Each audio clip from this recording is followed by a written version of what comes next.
So today I'm very honored and really extremely delighted to introduce our very first distinguished speaker, a wonderful colleague and mentor of mine, Professor Tessa Morris-Suzuki.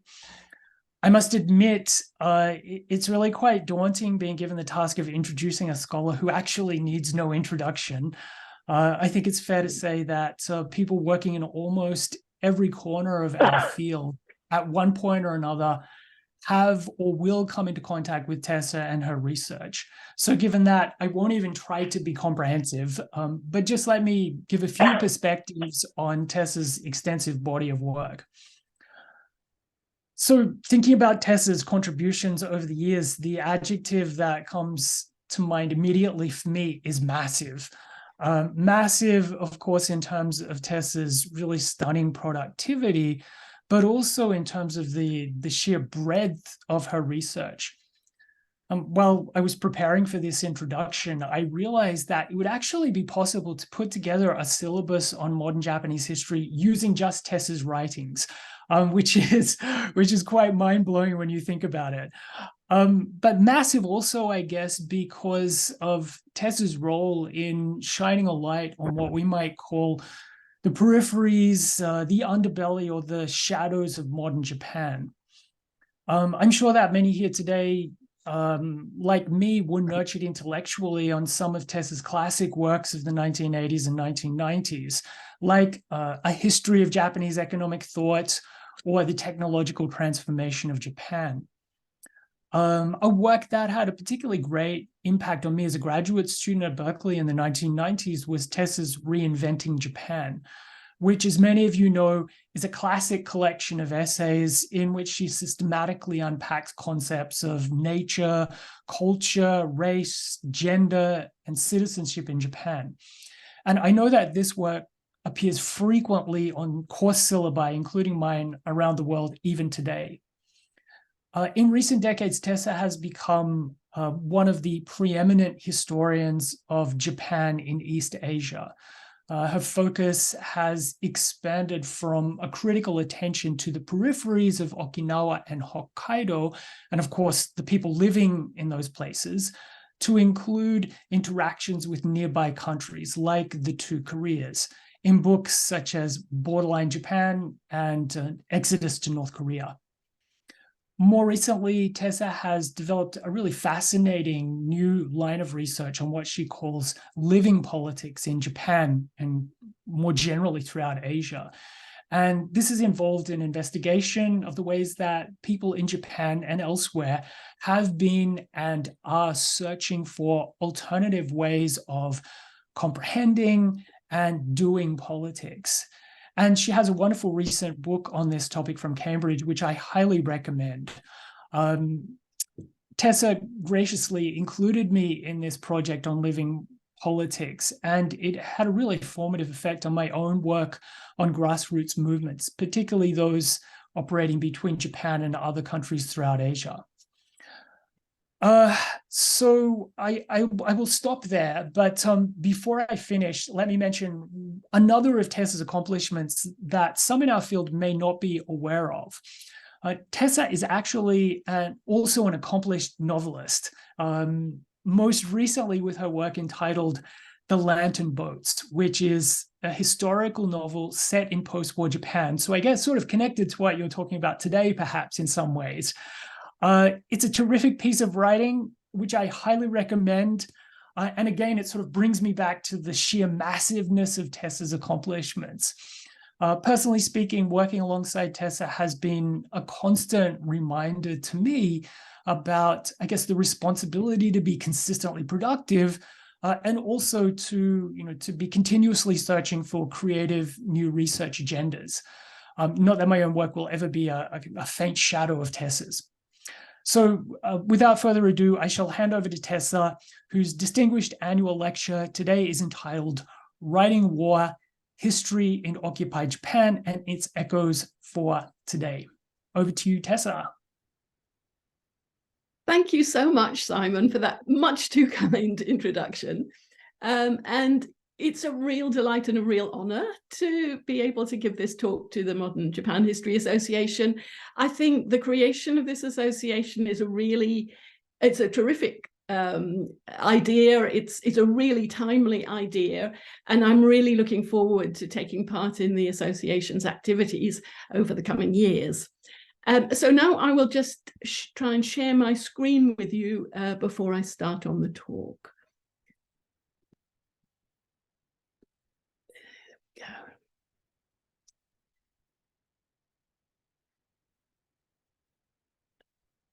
we go.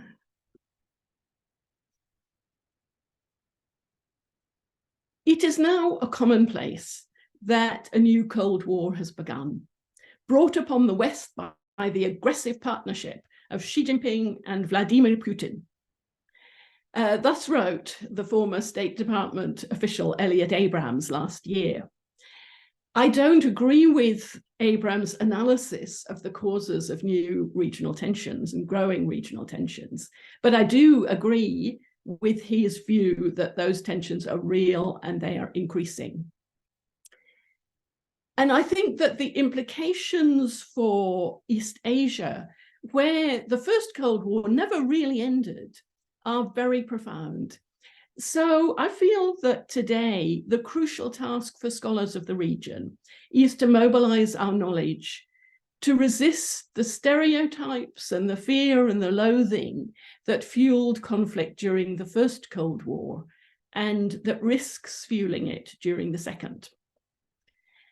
And of course, rising political tensions in East Asia are not just reflected in the rhetoric around politics and security and so on, but also in the rhetoric around memory and history. And one of the key elements in that rhetoric is the history of the Asia-Pacific War.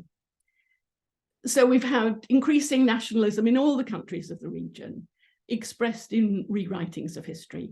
In China, for example, I think the narratives of the war have shifted away from the sort of classic Maoist formulation with its emphasis on class conflict, which in a way did at least provide a little bit of space for the Japanese people to be seen as victims of their own imperialist leaders, rather than simply, as a nation, as the baddies.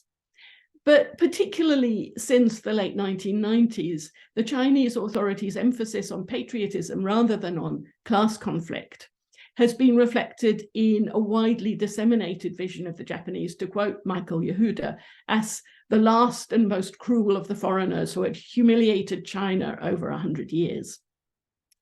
And of course, in Japan, meanwhile, the cautious moves towards apology and reconciliation, which emerged in the early to mid-1990s, have been replaced by the rise of an increasingly assertive new nationalism and nationalist historiography.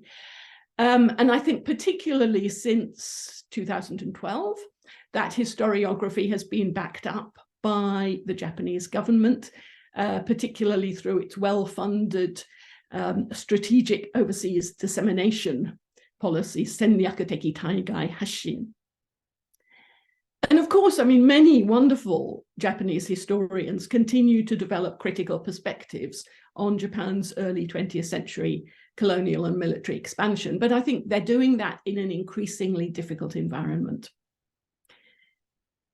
In the rather too many years since I started my career as an academic working on Japanese history, for me, one of the most exciting and the most positive developments was the flourishing of intellectual connections between Japan and its Asian neighbors.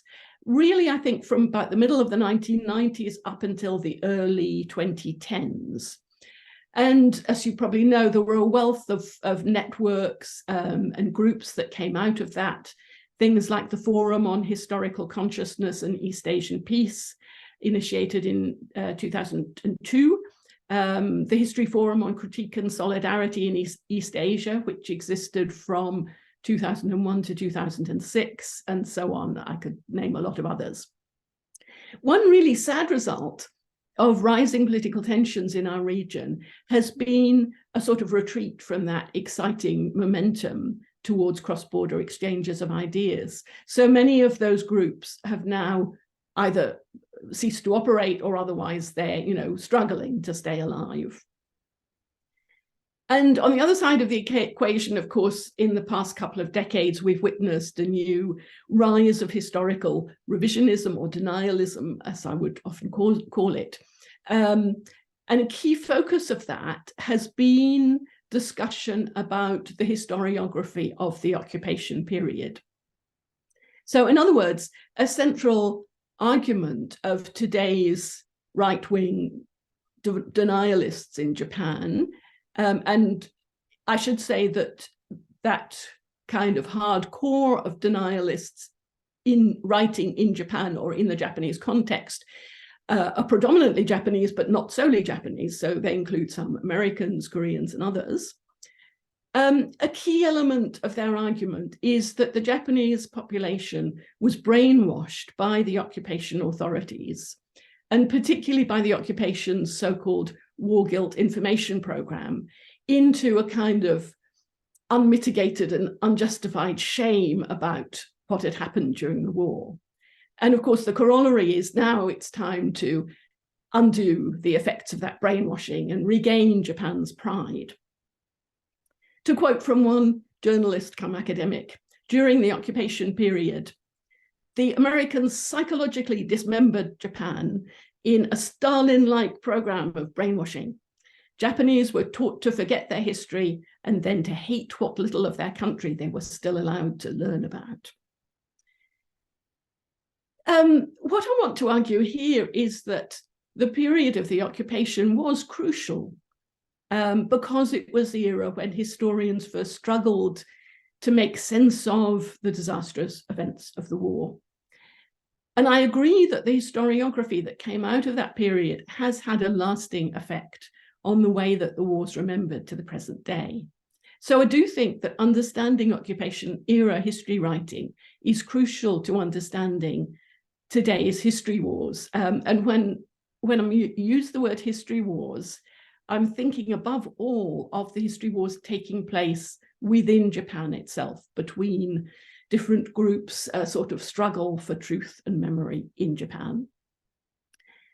I think it's also kind of helpful to go back to the occupation period because, as is the case with a lot of pivotal moments in history, we kind of have a set of narratives, a set of images in our minds. And I think, it's easy to assume that we know this history already, and we've been there many times. And in that situation, sometimes it's quite refreshing to go back and look again at what people were really saying and writing at the time. So that's what I'm trying to do in this talk in a fairly general, broad brush way. History, as we know, is written by the victors, at least in the short run.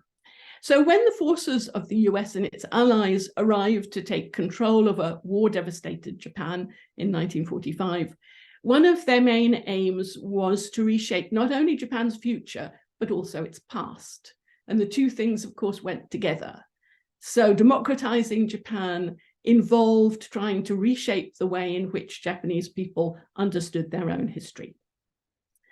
And that process, as mentioned, I think does continue to influence historical debate in Japan to the present day. But I want to argue that that reshaping was a really complicated and paradoxical process. Two of Japan's leading post-war intellectuals give us radically divergent impressions of the impact of the Allied occupation on their nation's cultural life. So the historian Ienaga Saburo, on the right-hand side of the screen, who was in his early 30s at the end of the war, recalled his great joy that freedom of expression was guaranteed in the first instance by decrees of the occupation army, and that as a result, research in Japanese history, which had suffered under particularly tight restrictions on freedom of expression, suddenly regained its vigor. He wrote later on that he realized that the occupation authorities' press codes, their censorship system, had actually forbade what he called destructive criticism of occupation policies. But at the time, he says he just delighted in the opportunities to read works that had been banned before and during the war, and to debate ideas which would once have been prescribed as thought crimes. On the other hand, the literary critic Eto Jun, on the left-hand side of the screen, who was in his early teens in 1945, saw the defining feature of the occupation as its draconian and stultifying suppression of free speech through its censorship program.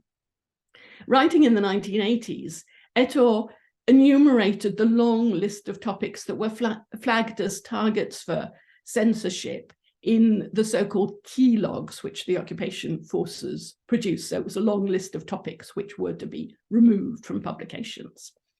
And among the items listed as targets for deletion, along with things like militarist and nationalist propaganda, was discussion of the occupation's censorship policies themselves. And it was that prohibition that Eto saw as particularly kind of pernicious. He argued that at least pre-war and wartime censorship had been overt and visible. But the occupation forces, by concealing their own censorship activities, had, he said, created a web of taboos in which the Japanese people had become permanently trapped. So, I mean, how do we make sense of these completely contradictory perspectives on the occupation? Well, first of all, of course, you have to remember that censorship and state propaganda had existed throughout Japan's modern history. The Allied occupiers, when they arrived in Japan at the end of August 1945, were very conscious of the military propaganda to which Japanese people had been exposed during the war. And I think they really exaggerated its influence. Their own media had encouraged them to see the Japanese as, to quote one wartime article, medieval-minded moderns reared for centuries in the fanatical tradition of feudal militarism. So there was clearly a widespread expectation amongst the occupation forces that they were going to meet with guerrilla resistance from Japanese people. And when that didn't happen, members of the occupation force seemed to have been surprised and often quite suspicious. And there was a sort of sense that, you know, if they're not attacking us on the streets, they must be plotting something behind closed doors. So it was against this background that MacArthur and his subordinates landed in Japan with an inherently contradictory set of instructions on what to do when they got there. On the one hand, the Supreme Commander Allied Powers, SCAP, was instructed that existing censorship laws were to be abolished. Freedom of thought was to be, to quote, fostered by the dissemination of democratic ideals and principles through all available media of public information. But on the other hand, the dissemination of militarism and ultranationalism was to be prohibited and completely suppressed. And the Japanese people were to be made to realize that their sufferings and defeat have been brought upon them by the lawless and irresponsible aggression of Japan, and that only when militarism has been eliminated from Japanese life and institutions will Japan be admitted to the family of nations. So one response to that was the creation of a civil censorship detachment, the CCD, under the umbrella of SCAP's Civil Intelligence Section. And John Dower has vividly documented the way that this was originally intended to be a temporary measure, a response to possible resistance to occupation from the die-hard nationalists, but then it sort of took on a life of its own. And became this great nationwide network, bureaucratic network, employing thousands of censors, checking tens of thousands of newspaper and radio scripts and other printed material, and at times intercepting a lot of private letters and phone calls. In the early days, the main focus was on removing material which was seen as promoting Shinto mythology, martial values, and militarist ideology. And as we know, this had a big impact, not just on kind of political reporting, but also on popular culture, particularly things like samurai dramas and movies. But in May 1946, the CCD was absorbed into a new consolidated civil intelligence division under the powerful Charles Willoughby, who I will say a bit more about later. And Fabian Bowers, who was a fluent Japanese speaker and a kabuki fan, was put in charge of the program, and he became famously the person who kind of saved kabuki from decimation at the hands of the occupation censors. Stanley Kaizawa was one of the young second-generation Japanese Americans working in the theatre section of the CCD at the time. And he recalled that his work was basically to check all scripts to see if anything was critical of the occupation, and to check all scripts to see that feudalist views were not propounded. But then he went on to say, ideas critical of the occupation were not really what concerned us. You know, the Japanese were very docile. We didn't have any uprisings, no GIs were attacked on the trains or the dock areas. So by the time Forbian Bowers got on in the latter part of Forbian's regime, we were more keyed to surveillance of leftist theatre. The Cold War had begun and our guard was up for leftist theatre. In 1949, the formal censorship system was abolished altogether, but meanwhile, surveillance of the Japanese left was intensifying. And I won't go into this in detail. This is a very familiar story, but of course, the Japanese officials who had been purged for their links to the military were reinstated, and you got into the era of the Red Purge, targeted at the left. And a major target of this was state school teachers. So in the 6 months from September 1949 onwards, the Japanese government, acting on orders from SCAP, dismissed over 1,000 teachers for suspected links to communism. And of course, that had a lasting influence on teaching, including the teaching of history in post-occupation Japan. Meanwhile, the occupiers, like the Japanese wartime authorities before them, weren't just censoring things, they were trying to convey their own vision of the past. And a central element of that was indeed the War Guilt Information Programme, which was carried out by SCAP's Civil Information and Education section from September 1945. Again, sort of a paradoxical programme. So the CIE, which ran the programme, was told that one of its aims was to acquaint the Japanese with their responsibility for the war, with the atrocities they had committed, and with their war guilt. But at the same time, the programme was supposed to make the Japanese aware that their militarists were to blame for their suffering and defeat. And the officers who implemented the programme, I think, interpreted the instructions in their own way. And they seem to have realised that preaching to the Japanese en masse about their war guilt was really not a good way to endear the occupiers to the occupied. So they generally did go to quite some lengths to define ordinary Japanese people as the victims rather than the perpetrators of militarism. The narrative of the war that they wanted to convey to the Japanese public was most famously set out in this series of newspaper articles called The History of the Pacific War, Taihei or Censorship, published in 10 installments in all the major Japanese newspapers in December 1945, with the first issue symbolically appearing on the anniversary of the bombing of Pearl Harbor. And of course, the title itself was really important because during the war in Japan, the war had been known as Daito Asenso, the Great East Asia War. Calling it the Pacific War shifted attention away from fighting in China and on the Asian mainland and towards the conflict between Japan and the United States in the Pacific. People who read these articles were very much aware, they'd say at the top that this is the occupation authorities' view of history. The introductory essay, published on the 8th of December, 1945, begins with the words, "The crimes committed by Japan's militarists against the people of the nation are innumerable. But although some have already been made public, many have not yet been brought to light. With the passage of time, however, they will surely be made known from unshakably clear documentary evidence." So I find it really interesting to go back and read these articles and see what they actually say. And one of the themes that comes out throughout is this sense that the Japanese people are the victims of the militarists, the gunbo. The other thing that strikes you, and I would encourage other people to go back and have a look at them too, is that these articles are really very unreadable.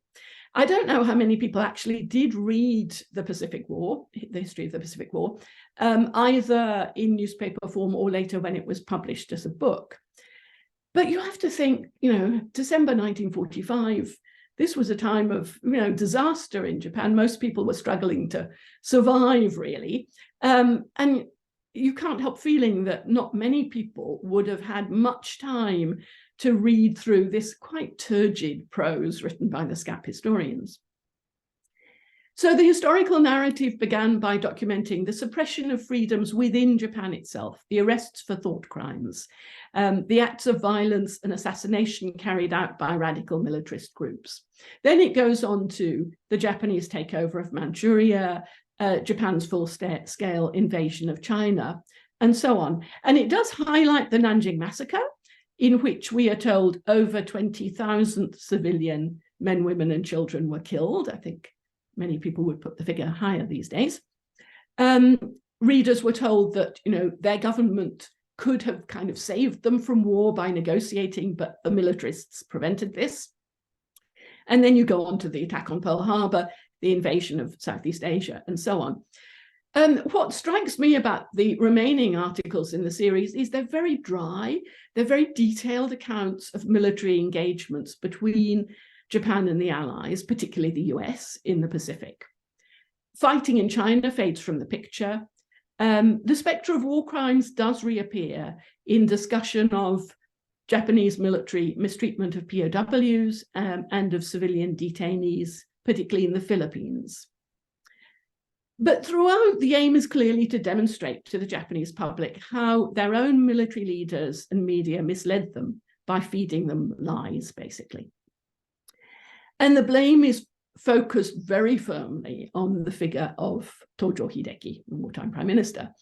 And interestingly, he's presented as being a sort of aberration in Japanese history, a man who seized a lot of power in his own hands, and this is kind of contrary to proper Japanese culture. On the other hand, other wartime prime ministers get off more lightly. The final episode deals with the atomic bombings of Hiroshima and Nagasaki, and rather cursorily with Japan's surrender. And here, the message is, the official kind of occupation line that the atomic bombs had saved the rest of the Japanese population from the horrors of a prolonged ground war on Japanese soil. It talks about the physical destruction in Hiroshima and Nagasaki, but really says nothing about the human toll of the atomic bombing.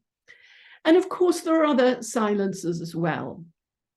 And I think, as in all accounts of history, the silences are as interesting as what's actually in the articles.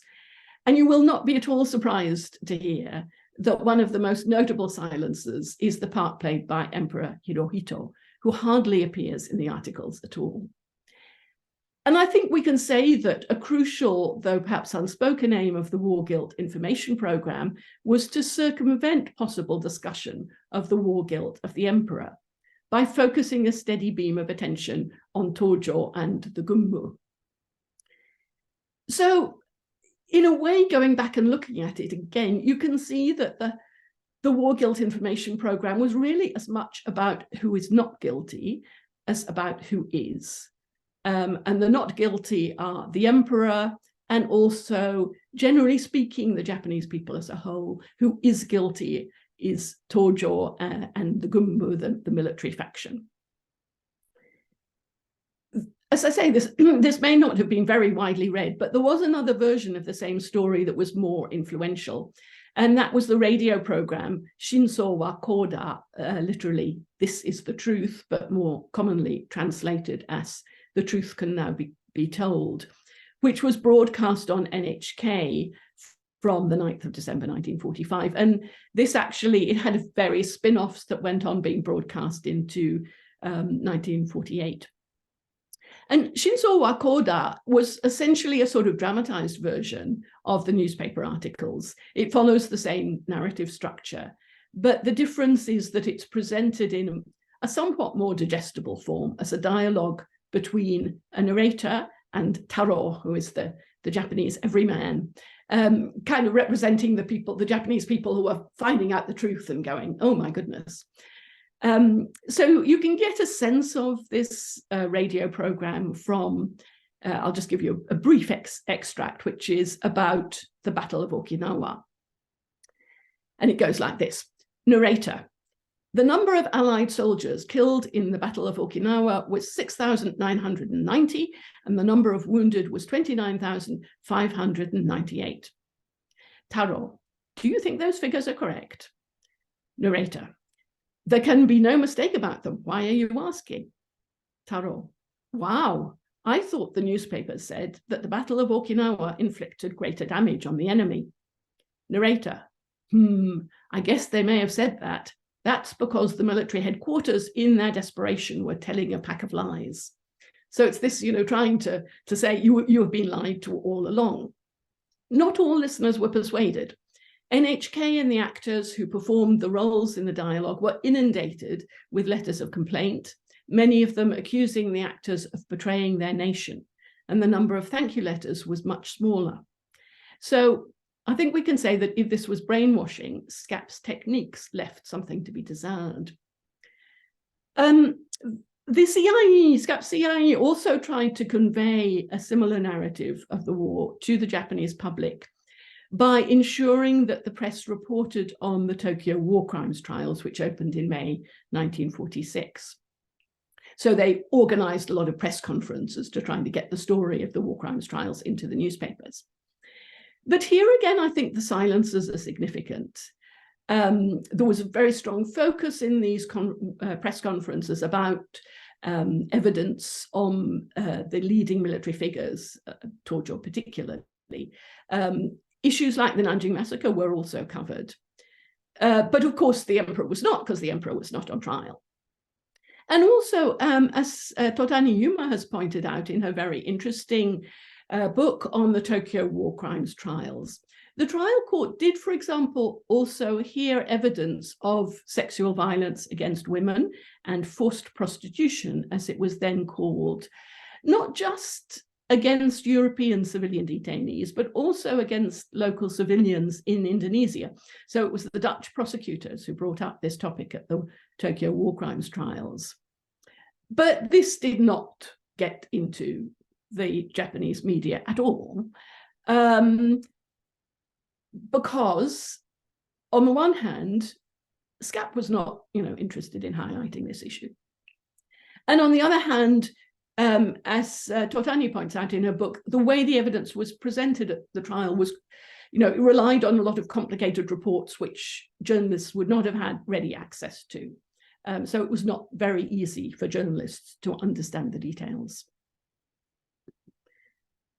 Of course, the other really important way in which the occupation authorities tried to reshape Japanese understandings of the history of the war was through school education, and particularly through this officially approved history textbook, Kuni no Ayumi, The Nation's Trajectory, authored by 4 leading Japanese historians, Ienaga Saburo, Morisue Yoshiaki, Okada Akio, and Okubo Toshiaki, but overseen by occupation authority officials who sometimes intervened to tweak the text. And in relation to the Asia-Pacific War, apparently they insisted that, the occupation officials insisted that the description of Japan's attack on Pearl Harbor must make it clear that Japan had launched its attack before declaring war, because this was, the grounds that made it a war crime from the Allied perspective. And they also insisted that the statement that the Japanese military occupied Nanking or Senryoshita, should be changed to read the military laid waste to Nanking or Arashita. But overall, the discussion of Japanese territorial expansion in the Asia-Pacific in Kuni no Ayumi is both brief and very bland. And again, it's really interesting to go back and read it, from a present-day perspective. For example, the entire history of Japanese colonial rule over Korea is contained in the following sentence. This is my translation. Then Japan signed a treaty with Korea, and after that, as a result of further negotiations, our country annexed Korea in 1910. That's it. That's the entire colonization of Korea disposed of. And of course, this was completely in line with the perspectives of the occupation authorities, who, generally speaking, had a completely uncritical view of Japan's colonization of Taiwan, Korea, and Karafuto. I mean, they were colonial powers themselves. What's wrong with colonialism? In Kuni no Ayumi, the lead up to Pearl Harbor is explained as being a contest between a relatively peace-seeking Japanese government and the belligerent Gunbu, the military faction, with the latter unfortunately winning out in the end. And the events of the war themselves, rather as in the newspaper articles, this rather dry account of territories in South Asia and Southeast Asia and the Pacific, which were lost and won and then lost. And it concludes with the statement, for a long time, the people of our nation suffered greatly because of the war. What caused this unhappiness was the fact that the military faction controlled the people and waged a useless war. Interestingly, no mention here, no hint of the notion that people in any other nation, other than Japan, might have suffered along the way. Kuni no Ayumi, of course, was only used as a textbook from 1947 to 1949, but I think in a way it did set the tone for many of the history textbooks that followed. But perhaps the most remarkable piece of SCAP-sanctioned history war writing was the compilation of war archives and the writing of a history volume overseen by the head of SCAP intelligence, Major General Charles Willoughby. So Willoughby, as I'm sure you'll know, was a passionate anti-communist and an avowed admirer of Mussolini. And he quickly established friendly relations with leading figures from Japan's wartime intelligence.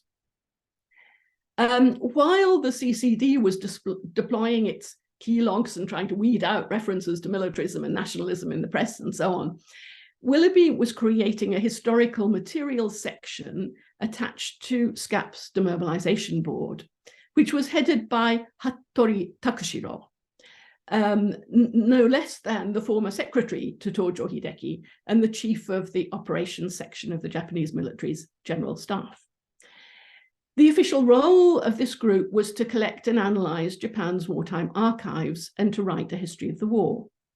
Another key member of the group was Arisue Seizo, who had been the Japanese Imperial Army's wartime chief of intelligence. Willoughby later wrote that these people had been the brains of the former Imperial Japanese General Staff, and he presented the history writing project as a sort of welfare project, which he'd established to keep them from starving, as he put it.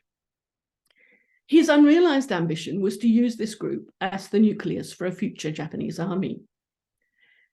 From the point of view of Hattori, Arisue, and other members of the group, one advantage of the project seems to have been the opportunities that it provided, not just to unearth and preserve the archive of Japan's military actions in Asia, but also to make parts of it disappear. So, for example, a US official note from May 1946 advised that some Japanese War Ministry documents of a special nature were missing from the official catalogue of files, having been left in the charge of Arisue. The history of the war which emerged from this project was written entirely from the perspective of the Japanese military leadership and was lavishly illustrated with reproductions of artworks by Japanese war artists, like the one you can see on the left of the screen. Its overall presentation of the war is one that completely exculpates the Japanese authorities, and particularly the emperor, from any blame. It concludes with an essay by Matsudaira Yasumasa of the Imperial Household Agency, which starts with the words, "The Pacific War broke out despite all efforts exerted by the emperor to prevent the calamity," and it goes on in the same vein for quite a lot of pages. This work did not have any immediate impact on historical debates about the war, either inside or outside Japan, because it wasn't published until 1966. The main reason for that delay was apparently that General MacArthur refused to authorize its publication arguing that it needed further editing. And there are actually some very strange mistakes in the work, which was eventually published in uncorrected form after MacArthur's death. Perhaps the oddest mistake is the inclusion as an illustration in the work of the poster that's on the right of the screen. I'm not sure if you can quite see it clearly, but what it is an advertisement for a meeting about the National Police Reserve, which was being created as a quasi-military force by the occupation authorities in 1950. So it's got nothing whatever to do with the content of the book. And it must just have been lying around on the desks of the authors when they were writing it and somehow actually accidentally got in as an illustration. When the volume did eventually appear in 1966, it was under the very unrevealing title, Reports of General MacArthur, Volume 2. It's actually a bit misleading because there are two volumes into Volume 2. There are two parts to Volume 2. So Volume 1 is a history of the war from the US military perspective, and Volume 2 is written from the Japanese command's perspective, to the point where the words "the enemy" in Volume 2 always refer to the United States or its allies. It's not exactly clear which individuals authored this history of the war, but the foreword tells us that Volume 2 represents the contribution of Japanese officers employed to tell their story of operations against MacArthur's forces. And I think this project and its legacies is and something that deserves further research. As I say, the immediate impact was obviously small because it wasn't published until quite a while afterwards, but it really does seem to have contributed to the preservation into the post-war era and beyond of the narrative of the Pacific War created in wartime by the Japanese High Command itself. And in a way, it's quite remarkable that the occupation authorities actually commissioned the military leadership of their defeated enemy to write their version of the war. So the occupation authorities certainly tried to mold the narrative of the war created in Japan in the late 1940s. And as I say, this had lasting effects. But my argument is that, as in so many other aspects of occupation policy, the story was complex and contradictory, and limited both by the divisions within SCAP and by the simplistic techniques that they were using to convey their messages. So looking at the official documents only gives us a limited, very limited insight into what was happening in the memory and the recording of the war in Japan during the occupation period. And the really exciting part of the story, I think, only starts to appear when you look at what was happening in the private and the unofficial sphere, not just in the writings of Japanese academic historians at the time, but in the amazingly diverse and vibrant efforts of ordinary Japanese citizens to make sense of the disasters that had overwhelmed them. Recent works by historians like Narita Ryuichi have documented the occupation era proliferation of personal memoir writing by people who had experienced life on the battlefront or the chaotic evacuation and flight from Japan's lost empire. So you've got to think of this, huge social rupture that was taking place in Japan during this period, and the way that it kind of opened space and created a need for new forums where Japanese people could share ideas and make sense of their experiences together.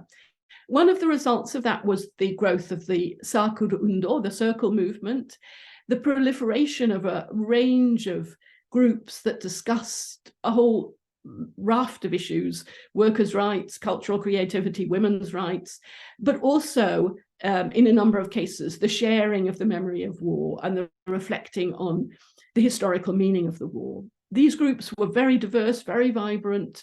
Some only lasted, a few months, some went on for years. But they had a major influence on post-war history, particularly the emergence of the people's history, which was really to take off in the 1950s and 60s.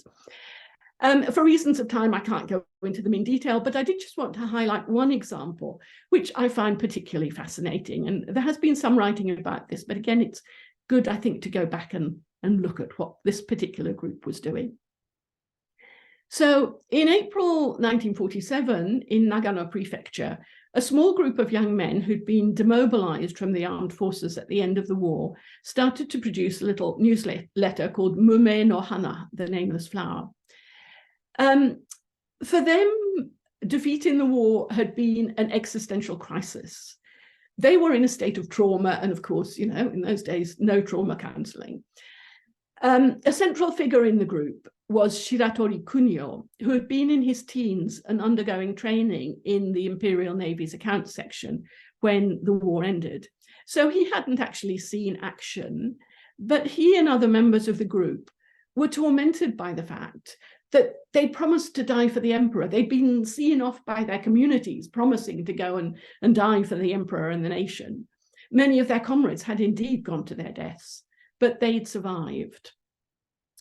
Through that experience, they came to develop a passionate rejection of war, but their interpretations of their experiences, I think, were really interestingly complex and varied.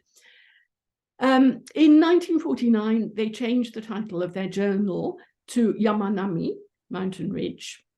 In 1950, they suspended publication for a while. So Shiratori had actually gone back to high school after the war, and then he went on to study at the University of Tokyo. After graduation, he took up a teaching post in a little town in Akita Prefecture, and his other friends in the group also got jobs in various parts of Japan.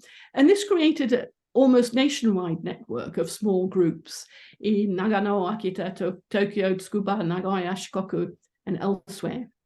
In 1956, they revived the journal with an issue featuring Shiratori's essay, My War Responsibility.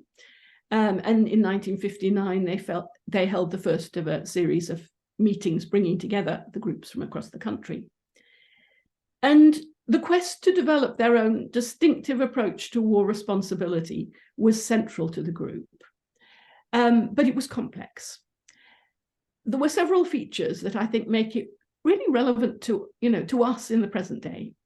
First of all, it was diverse. So a key principle of the group was the right of members to disagree with one another, to say, "Watashi wa chigau." You may have experienced it that way. It was different for me. Secondly, it was profoundly personal. So I think when, some of the less helpful discussion about war guilt and war responsibility today treats the notion of war guilt and war responsibility as though they are a sort of accounting spreadsheet where you allocate this amount of guilt to that country and that amount of guilt to another country. This was not at all what these people were about. What they were about was reflecting on one's own experiences of history, understanding oneself as an agent of historical events, even if you realize that you're an agent with very limited power, and trying to think what one might have done differently with the wisdom of hindsight. The purpose was to understand one's own position in the ongoing historical events of the present day. To unearth the ground beneath your own feet was one of the things that the Yamanami no Kai used to say. Or in Shiratori's words, the crucial thing was to see history through seeing the things that exist in the place where you are right now. So having a sense of historical responsibility didn't mean that you weren't also sometimes victims, so you could think about your sufferings as well as your responsibility. And I think the writings of the group capture the complexities that often disappear in historical accounts that try to reduce individuals to ciphers of, militarism or pacifism, co-option or resistance or whatever. The focus on war responsibility also absolutely did not mean that the group swallowed the narrative of war propounded by the Allied occupation forces. So members of the group generally were very critical of the occupation forces. And the urgency of their discussions about war responsibility was driven almost as much by the horrors of the Korean War and the spectre of the emerging Cold War as by the memory of the Asia-Pacific War itself. One of the organization's rallying cries was "Senso wa yada," I hate war. And an important theme of their discussions was, how do we go beyond that cry? How do we make it into something meaningful? And the question of historical responsibility that they talked about was not just about people who'd served in the Imperial Armed Forces or even people who'd experienced the Asia-Pacific War. So the Yamanami no Kai survived into the 21st century, and the questions that it posed about our responsibility for the history that we live in was taken up by later generations, including those involved in the 1960 Ampo protests and in later peace and social movements. So looking back at the occupation era attempts to reshape the narrative of the Asia-Pacific War, I'm struck by an irony, and that is that what the occupation authorities and today's right-wing denialists have in common is their shared belief that the Japanese populace were pretty easy to brainwash. And I think this was fundamentally wrong. Early in the occupation, one US official likened the minds of the Japanese to an hourglass full of sand. And he speculated whether, by inverting the hourglass, perhaps concepts and principles of democracy could be poured into Japanese minds as easily as concepts of totalitarianism, militarism, and ultranationalism. But if you go back and look at the debates of the occupation period, I think it becomes clear that the answer to his speculation was no, they could not, their minds could not be just tipped up and down like an hourglass. In the first place, the sand that the occupiers tried to pour through the hourglass was a multi-hued mix of very contradictory messages. And in the second place, their methods were too crude, and the minds of the Japanese people were far too varied and sophisticated for such a simple reprogramming of brains to be achieved. And on the contrary, what I think we do find, looking back at the occupation and the start of the First Cold War, is a really vibrant landscape where a remarkably large number of Japanese people grappled in their own diverse ways with fundamental questions of history, memory, and responsibility. The ideas and the questions that they generated, I think, have real resonance for us in the third decade of the 21st century as we confront the realities of an emerging second Cold War in East Asia. So how can we rediscover the urgency of the cry that motivated the members of the Yamanami no Kai, Senso wa yada, I hate war? How can we too unearth the history beneath our own feet and learn to see, as Shiratori said, history and our own historical responsibility through seeing the things that exist in the place where we are right now? Thank you.